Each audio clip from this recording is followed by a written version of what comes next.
Okay, I thought it was important to make a little audio video testimony about um, some, I guess you, it's creepy behavior at Vanderbilt University. He's basically back at Vanderbilt, which upsets me. Even I felt like less threatened when he was at least banished off to Colorado, but I sought him out as he was a resident advisor of the philosophy dorm. I was completely inexperienced with men. Like, I think I'd slept with somebody once, so I was almost a virgin. He slept with me. I realize now, as an adult, as a 41-year-old, that was an abuse of power. I was 20. Um, I was vulnerable. I was low income. I was struggling financially. I was struggling to understand what college was like. So someone who is the older student should not be a sexual predator for a younger student who's seeking out advice and support. I really enjoyed the class. The Mark's reading group was great. But when I signed up for his additional class, due to the fact that he had breached this professional boundary, he would not teach it. He basically canceled the class because he felt that that would be a conflict of interest to teach me after he had um, slept with me. And one day I was hanging out with him and I see this picture of this woman on his desk and I'm like, who is this? And he's like, oh, that's my girlfriend. She's in Colombia. And I was like, Molly's in I was just kind of like, oh, okay. And I think at that point, sometimes as a young person, when you're seeking for guidance and somebody wants to have a sexual thing with you, the severity of how it impacted me, I was not prepared for.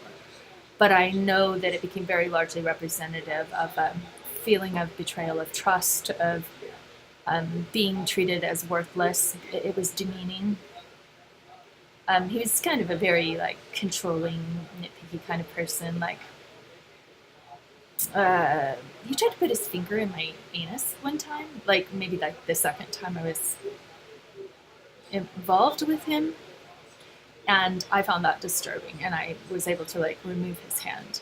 But in a sense, that is he didn't ask. It was an intrusion.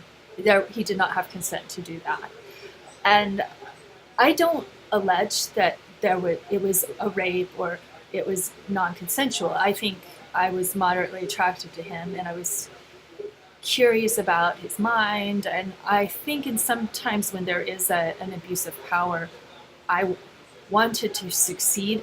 The way I look at it now over all this time is he started barraging me with these gobbledygook letters that were just so complicated and weird and personal. I mean, they freaked me out actually. I was just kind of like, oh God.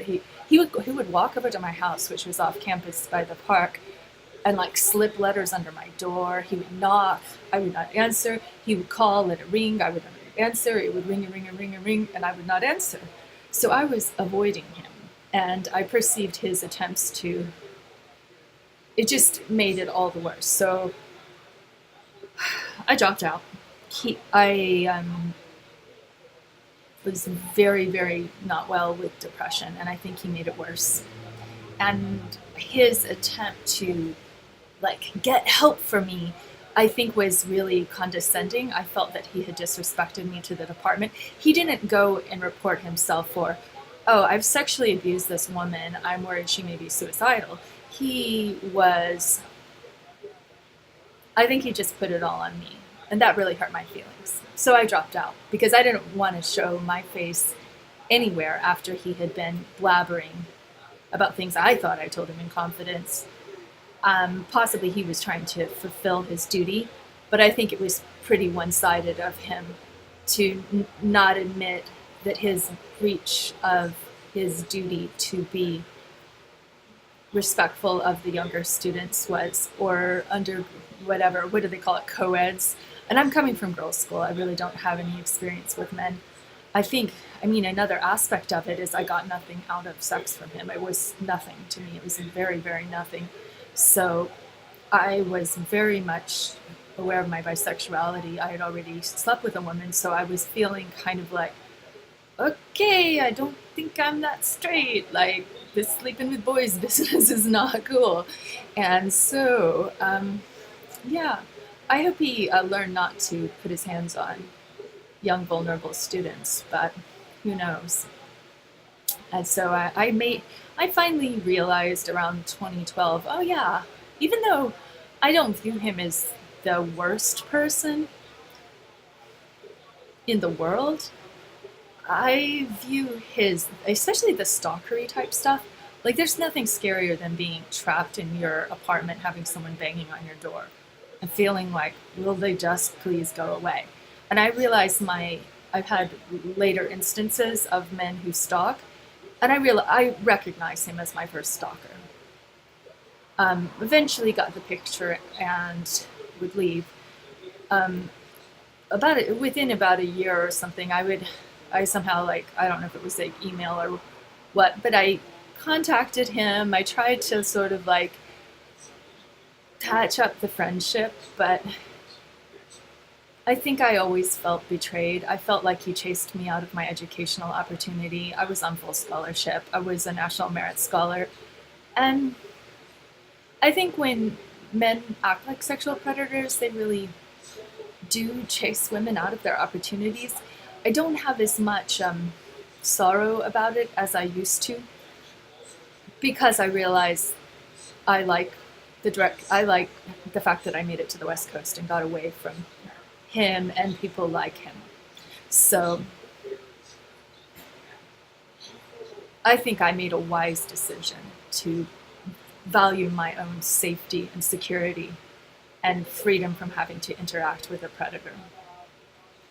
And I think in some ways I suspected that that school was pretty creepy and corrupt. We were coached, don't go to the fraternities, you'll get raped.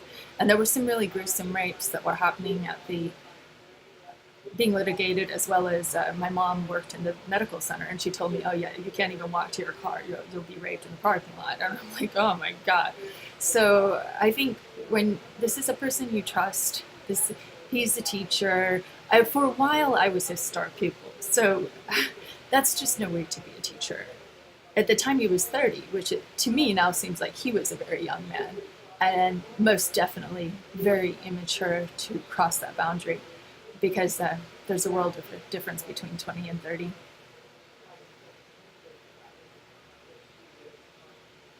I think he sent me his thesis, which I read and I put on script.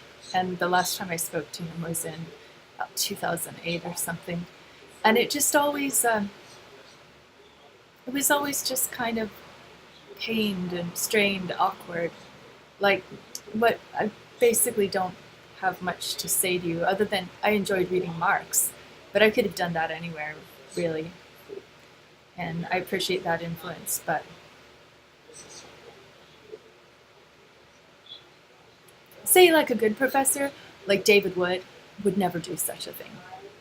Okay, like a really good professor understands his responsibility and his boundaries and his duty of care to respect women and to give women the respect that will enable them to be powerful in the future. David Wood was utterly fabulous, and I had many, many great female professors, great like male art history professors. Like I had no, I mean, that I can think of. I mean, other than my first rapist, which was also a Vanderbilt student, Mark Reynolds. That came later.